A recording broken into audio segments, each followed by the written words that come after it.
Hello students, आज हम आगे पढ़ेंगे फंडामेंटल ऑफ डेटा। हमने लास्ट वीडियो में शुरू किया था। आज हम उसके अंदर नेक्स्ट टॉपिक करेंगे पेरिफेरल डिवाइसेस। पेरिफेरल डिवाइसेस आपको जैसे पता ही है कि पेरिफेरल डिवाइसेस कौन से होते हैं। Input devices and output devices और स्टोरेज डिवाइस, ये तीनों के पेरिफेरल डिवाइसेस माने जाते हैं।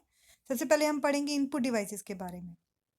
Input devices are the hardware which are used to enter the various types of data in the computer. Device, कोई भी डिवाइस हो, चाहे वो इनपुट हो, चाहे आउटपुट हो, चाहे स्टोरेज हो, वो सब हार्डवेयर में काउंट होता है क्योंकि हम उसको फिजिकली टच कर सकते हैं, इसलिए वो हार्डवेयर होते हैं। तो इनपुट डिवाइसेस ऐसे हार्डवेयर हैं जिससे हम वेरियस टाइप की इनपुट को एंटर करवाते हैं कंप्यूटर में। तो बहुत सारे इनपुट डिवाइसेस होते हैं, इनको अलग अलग कैटेगरी में डिवाइड किया हुआ है। जैसे manual input devices, manual input devices जिसमें हमें मैनुअली खुद अपने फिजिकली हैंड से मैनुअली आपको एंटर करना पड़ता है।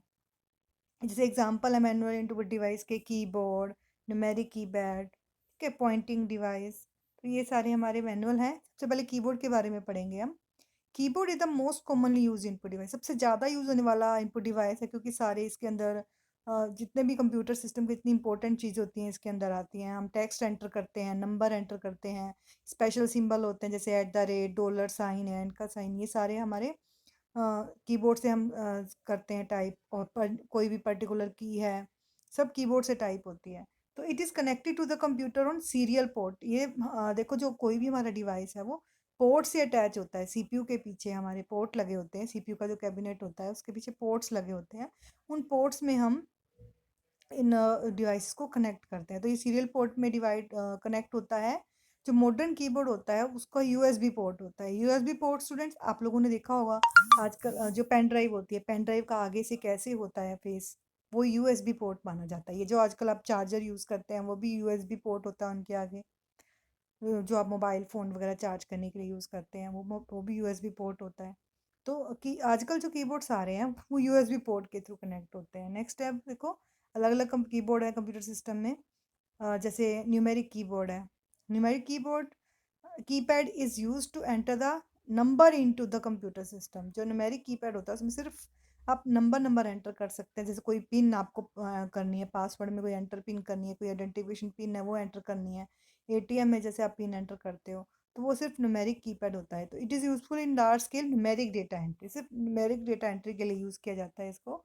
नेक्स्ट है पॉइंटिंग डिवाइस। अब पॉइंटिंग डिवाइस देखो कौन से होते हैं, माउस, टच पैड और ट्रैक बॉल, ये तीनों हमारे पॉइंटिंग डिवाइस हैं। Pointing device are use to control pointing cursor, selecting menu option and clicking on the icons in GUI। Graphical user interface students क्या होता है? ग्राफिकल यूजर इंटरफेस की user को ऐसा इंटरफेस प्रोवाइड करवाना जिससे वो उससे इंटरेक्ट कर पाए। जैसे मान लो आप विंडो का एग्जांपल लेगा, आप जो भी विंडो यूज़ करते हो आजकल, आप अपने उसमें जैसे मान लो विंडो 7 ही है, विंडो विस्ता है, आपको सारी इसमें ग्राफिक्स दिख रही है ना, वीडियो दिखती है, ऑडियो दिखती है, टेक्स्ट होता है। जो पहले टाइम के जो ऑपरेटिंग सिस्टम थे उनमें क्या होता था, वो CUI करेक्टर बेस्ड थे, उसमें ऑडियो वीडियो इमेज वगैरह नहीं देख पाते थे। तो अगर हमें GUI के अंदर कुछ आइकन्स पे क्लिक करना है या कोई सिलेक्ट करना है मेन्यू आइटम, या अपनी कर्सर को आपको इधर उधर प्लेस करना है या पॉइंट करना है, तो उसके लिए हम पॉइंटिंग डिवाइस का यूज़ करते हैं। तो ये mouse, touch pad, track ball तीनों पॉइंटिंग डिवाइस है। सबसे ज़्यादा यूज़ हम माउस का करते हैं। माउस क्या है, मेनली एक most commonly pointing device है। In earlier days it is connected to the computer on serial port PS2। पहले ये PS2 पोर्ट पे कनेक्ट होता था, बट आजकल जो ये USB पोर्ट आने लग गया है, माउस का भी USB पोर्ट के थ्रू इसको कनेक्ट करते हैं। इसमें पहले क्या होता था, earlier a ball mouse which uses a ball under mouse to detect the movement, कि माउस के नीचे एक बॉल लगी होती थी जिस बॉल के थ्रू वो इधर उधर उसका जो कर्सर है वो मूव करता था। पर जो अब जो है वो ऑप्टिकल माउस आते हैं, उसके नीचे एक ऑप्टिकल लाइट लगी होती है, जो लाइट से वो डिटेक्ट होती रहती है। माउस हैज़ 2 बटन्स, माउस के ज़्यादातर 2 बटन्स होते हैं और एक व्हील होता है जो बीच में होता है इसके, एक लेफ्ट बटन, एक राइट बटन, और बीच में एक व्हील होता है जिससे वो स्क्रॉल करते हैं हम। जो लेफ्ट बटन होता है उसको हम किस लिए यूज़ करते हैं, किसी भी आइटम को सिलेक्ट करना हो या क्लिक करना हो तो हम लेफ्ट बटन का यूज़ करते हैं। और राइट बटन का यूज़ क्यों करते हैं? मान लो कोई मेन्यू ओपन करनी हो, कोई लिस्ट ओपन करना हो या कोई ऑप्शन ओपन करना हो तो राइट क्लिक करते हैं। अब scroll wheel is use to scroll the document up and down, और उसके बीच में एक छोटा सा व्हील लगा होता है लेफ्ट और राइट बटन के बीच में, उसको स्क्रॉल व्हील बोलते हैं। उसे अगर हमने स्क्रीन को ऊपर अप एंड डाउन करना होता है तो हम स्क्रॉल व्हील का यूज़ करते हैं। कोर्डलेस कीबोर्ड भी आते हैं आजकल, उसमें वायर की ज़रूरत नहीं पड़ती। उसमें क्या करते हैं हम, जो उसका कोर्डलेस डिवाइस होता है उसको हम सीपीयू में यूएसबी पोर्ट के अंदर लगा देते हैं और माउस के अंदर हम बैटरी डाल देते हैं। उससे क्या है कि हम कहीं भी दूर रख के इस माउस को ऑपरेट कर सकते हैं, वायर की ज़रूरत नहीं पड़ती उसमें। नेक्स्ट है टच पैड। टच पैड जैसे लैपटॉप के अंदर स्टूडेंट्स अलग से माउस नहीं होता, उसमें एक टच पैड होता है जो सिर्फ डायरेक्ट ऐसे माउस की तरह ही काम करता है। उसमें भी लेफ्ट और राइट के 2 बटन लगे होते हैं, बटन्स होते हैं जो लेफ्ट और बटन और राइट बटन का काम करते हैं, सेम वही काम करते हैं जो माउस के लेफ्ट और राइट बटन यूज़ करते हैं। Next track ball. देखो ट्रैक बॉल टच पैड के ही अंदर हम ट्रैक बॉल का यूज़ कर सकते हैं। जैसे track ball have the same function that of a mouse, they are more accurate than mouse, they are use to gaming machine to control games character. ये जो गेम वगैरह में इस ट्रैक बॉल का ज़्यादा यूज़ किया जाता है। रिमोट कंट्रोल हो गया, जैसे रिमोट कंट्रोल डिवाइस होते हैं उन पे इंफ्रारेड साइन होता है, इंफ्रारेड रेस के थ्रू जो वो है वो जो चैनल नंबर जैसे ही हम चेंज करते हैं वो उसकी जो फ्रिक्वेंसी है वो चेंज हो जाती है और इनसे इंक्रीज और डिक्रीज भी कर सकते हैं वॉल्यूम। जैसे टीवी का रिमोट कंट्रोल आपने देखा होगा। जोयस्टिक्स, जोयस्टिक्स क्या होते हैं, ये ऐसे ऑब्जेक्ट होते हैं, ऐसे डिवाइसेस होते हैं जिसमें हम वीडियो गेम्स वगैरह खेल सकते हैं। ठीक है। अब जोयस्टिक भी अलग अलग आते हैं, जैसे touch screen use to enter input, अलग अलग टाइप के आते हैं जोयस्टिक भी, जिससे हम गेम वगैरह खेलते हैं, आपको पहले बताया मैंने। अब है टच स्क्रीन। टच स्क्रीन क्या है, देखो जो हम फिजिकली फिंगर्स के थ्रू टच करके हम एंटर करते हैं इनपुट को। Touch screen are use to where limited options are available on the select, जैसे एटीएम मशीन लगा लो आप, कई एटीएम मशीन पे टच स्क्रीन होता है, आपको डायरेक्ट टच करके ऑप्शन से ऑपरेट कर सकते हो। Next scanners. स्कैनर भी एक इनपुट डिवाइस है। वो क्या करता है, जैसे जो भी आपकी हार्ड कॉपी है, प्रिंटेड डॉक्यूमेंट, हार्ड कॉपी बच्चे किसको बोलते हैं, कि जो प्रिंट डॉक्यूमेंट होता है, पेपर पे जो डॉक्यूमेंट होता है जो प्रिंट किया होता है वो एक हार्ड कॉपी होती है, या फोटोग्राफ हो गया किसी चीज़ का। ठीक है। तो सॉफ्ट कॉपी क्या होती है, सॉफ्ट कॉपी मतलब जब हमारे कंप्यूटर के अंदर होती है। मान लो कोई आपने अपना बायोडाटा बना रखा है, ठीक है, अगर आपको उसने कंप्यूटर के अंदर, आपने उसको कंप्यूटर के अंदर एमएस वर्ड में या किसी भी एप्लीकेशन में सेव कर रखा है, तो वो भी सॉफ्ट कॉपी है, डिजिटल फॉर्म में है। पर जब उसका प्रिंट आउट ले लोगे, पेज के ऊपर उसका प्रिंट लोगे, तो वो क्या मानी जाएगी, हार्ड कॉपी। तो स्कैनर क्या करता है, इस जो हार्ड कॉपी होती है उसको सॉफ्ट कॉपी में डिवाइड करता है। मतलब जैसे मान लो स्कैनर के अंदर आप वो रखोगे, हार्ड कॉपी रखोगे, प्रिंट आउट रखोगे और उसको स्कैन करोगे, तो जो उसकी पिक्चर है वो स्कैन होके आपके कंप्यूटर के अंदर सेव हो जाएगी। तो उसको क्या बोलते हैं, स्कैनर। जैसे आपकी फोटो स्टेट वाली मशीन्स होती हैं, वैसे स्कैनर ही काम करती हैं। graphical tablet, graphical tablet are used to create graphics on the computer just as a drawing the graphics on paper। जैसे हम पेपर पे ड्राइंग करते हैं ना, ऐसे हम कंप्यूटर्स के अंदर अगर हमें ड्राइंग करनी हो तो हम ग्राफिक टैबलेट का यूज़ करते हैं। इसमें भी एक स्पेशल पेन होता है जिसको हम स्टाइलस बोलते हैं। The graphics can be saved on the computer further edit in graphic software. इसके अंदर सेव करके हम और भी सॉफ्टवेयर आते हैं उसके अंदर एडिटिंग कर सकते हैं हम। नेक्स्ट है माइक्रोफोन। देखो माइक्रोफोन क्या है, माइक्रोफोन एक साउंड इनपुट डिवाइस है। जैसे मान लो हमने किसी के से बात करनी है तो हम माइक्रोफोन का यूज़ करते हैं, तो उसमें उसके लिए पर आपको सबसे पहले आपके कंप्यूटर में साउंड कार्ड होना ज़रूरी है। साउंड कार्ड होगा तभी ये माइक्रोफोन से हमारी आवाज़ है जो वो आगे रिसीवर के पास जा पाएगी। तो माइक्रोफोन कौन सा आता है, जिससे हम अपनी साउंड को स्टोर कर सकते हैं। तो digitise sound can be stored and manipulated bye computer. उसके बाद हम उसको भी कर सकते हैं, चेंज भी कर सकते हैं। Digital camera. डिजिटल कैमरा क्या करता है, ये फोटोग्राफ्स कैप्चर करता है और आपके मेमोरी कार्ड में सेव कर देता है, जिसको हम आगे ट्रांसफ़र भी कर सकते हैं, व्यू करके देख सकते हैं, एडिटिंग कर सकते हैं उसमें। तो जो डिजिटल कैमरा होता है उसकी क्वालिटी बहुत अच्छी होती है, अच्छे मेगापिक्सल में उसकी फ़ोटो खींची जाती है। जितनी ज़्यादा मेगापिक्सल हाइयर होगा ना, उतनी ही जो आपकी फ़ोटो की क्वालिटी है, पिक्चर की क्वालिटी है, बहुत अच्छी आएगी। फॉर एग्जांपल 12 मेगापिक्सल कैमरा है, मेगापिक्सल का कैमरा है, तो अगर उसको उसके अंदर 12 मिलियन डॉट से मेडअप होके बना होगा।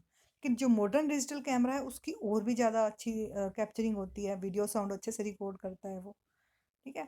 अब डिजिटल कैमरा में भी कई टाइप के, जैसे एक वेब कैमरा लगा लो। वेब कैमरा क्या होता है, web camera attach to the computer to capture digital photographs and video. The capture photo can be directly stored on the computer and hence it is used to capture face image biometric system in आधार के अंदर।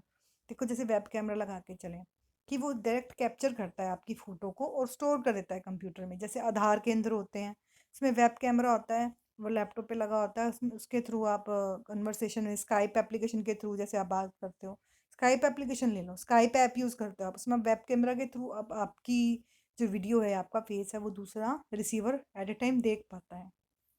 Direct input devices. अब direct input devices कौन से होते हैं, data is automatically bye devices. अपने आप enter होता है उसमें डेटा जो फॉलोइंग आर जैसे एग्जांपल जैसे अभी तो मैनुअली पढ़े थे कि हमें खुद करना पड़ता है आप इनपुट पे, लेकिन इसमें क्या होता है डायरेक्ट अपने आप ही एंटर हो जाता है डाटा ऑटोमेटिकली डिवाइस से। जैसे बारकोड रीडर हो गया। बारकोड रीडर में क्या होता है, इसमें कुछ लाइंस होती हैं जो बारकोड होती हैं, उससे हम उसको हम स्कैन करते हैं। जैसे एग्जांपल लेके चलो, आप कोई इजी डे वगैरह में जाते हो या कोई भी ग्रोसरी स्टोर पे जाते हो जहाँ कंप्यूटर यूज़ हो रहा है, बारकोड रीडर यूज़ हो रहा है, उसमें क्या होता है देखो सभी जो आइटम्स होती हैं जो भी आप ले ग्रोसरी शॉप से, या जैसे इजी डे का एग्जांपल लेंगे तो उसमें हर प्रोडक्ट के पीछे ऐसे बारकोड लाइंस लगी होती हैं। उसमें क्या होता है उसका प्राइस वगैरह उसकी सारी डिटेल रहती है। जैसे ही वो बारकोड रीडर एक डिवाइस होता है उनके पास, उसे स्कैन करते हैं तो उसकी सारी की सारी इन्फॉर्मेशन उस प्रोडक्ट की आ जाती है। उससे इजीली हम रीड कर पाते हैं बारकोड से। नेक्स्ट है optical mark reader. OMR reader क्या होता है, the marks made by pen और पेंसिल। जैसे मान लो स्टूडेंट्स आजकल आप डिजिटल ऑनलाइन पेपर देते हो, एग्जाम देते हो जिसमें मल्टीपल चॉइस क्वेश्चन आते हैं, उसमें ओएमआर शीट्स भी आती हैं। ठीक है, या फिर आप सिंपल बात करो ओएमआर शीट का, नॉर्मल ओएमआर शीट आती है आपके पास। आप उसमें क्या करते हो, पेंसिल से जो करेक्ट उसका ऑप्शन होता है उसको डार्क करते हो उस सर्कल को।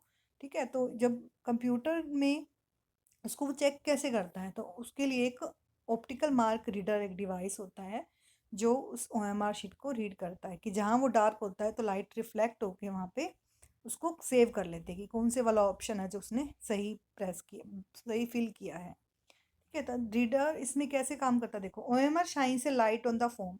ओएमआर जो होता है ये ऑप्टिकल मार्क रीडर, ये क्या करता है लाइट डालता है। लाइट जो होती है रिफ्लेक्ट होती है पेंसिल मार्क से। The reader tells the computer which option is selected. फिर वो रीडर उसको पता लग जाता है उसको कि कौन सा ऑप्शन सिलेक्टेड है, मतलब कौन सा सर्कल किया हुआ है। Selected option is matched with correct answer. फिर जो सिलेक्टेड ऑप्शन है वो करेक्ट आंसर पहला ही डाला होता है उसमें से मैच करता है कि वो सही है। अगर सही है तो उसके मार्क्स उसके आपके जुड़ जाते हैं। तो ऐसे जैसे 4000 शीट्स पर आवर काउंट कर सकता है जो ये ओसीआर होता है। नेक्स्ट है optical character reader. Optical character reader and soft it ये भी एक सॉफ्टवेयर है। It scan the text on the paper and software convert the scan text into digital format. ये क्या करता है, जो जैसे आप पेपर है, पेपर पे कुछ लिखा हुआ है उसको स्कैन करके डिजिटल फॉर्मेट में कन्वर्ट कर देता है। Digital text can be further editing और फॉर्मेट, उसको हम आगे भी एडिटिंग कर सकते हैं। अब है मैग्नेटिक इंक करेक्टर रिकॉग्निशन, इसको बोलते हैं MICR। MICR डिवाइसेस का यूज़ क्यों किया जाता है, जो बैंक में चेक लगते हैं आपके उसको डिटेक्ट करने के लिए, यूज़ करने के लिए। ये डिवाइस ऐसा होता है, it reads the account number written in special ink the converts into computer understandable form. कि जो चेक के ऊपर जो अकाउंट नंबर लिखा होता है वो स्पेशल इंक से वो उसको क्या करता है, रीड करता है और उसको अंडरस्टैंड कर पाता है। The converted information is sends to the computer. जो कन्वर्टेड इन्फॉर्मेशन होती है उसकी कंप्यूटर जो स्कैन करता है चेक से उस रीड को, उस कोड को, फिर उसको वो कंप्यूटर में सेव कर देता है। और इससे क्या होता है, चेक की स्पीड और एक्यूरेसी सही रहती है और पर्टिकुलर जो अकाउंट है वहाँ से वो चेक रिलीज हो जाता है। आउटपुट डिवाइसेस का अब आगे हम देखेंगे कि मॉनिटर होता है, स्पीकर्स होते हैं, बहुत सारे आउटपुट डिवाइसेस होते हैं। अभी तक हमने सिर्फ इनपुट डिवाइस के बारे में पढ़ा है। आई होप आप लोगों को ये इनपुट डिवाइस सारे समझ आ गए होंगे। नेक्स्ट वीडियो में आपके लिए मैं आउटपुट डिवाइसेस की एक वीडियो बनाऊंगी। तब तक के लिए थैंक्स।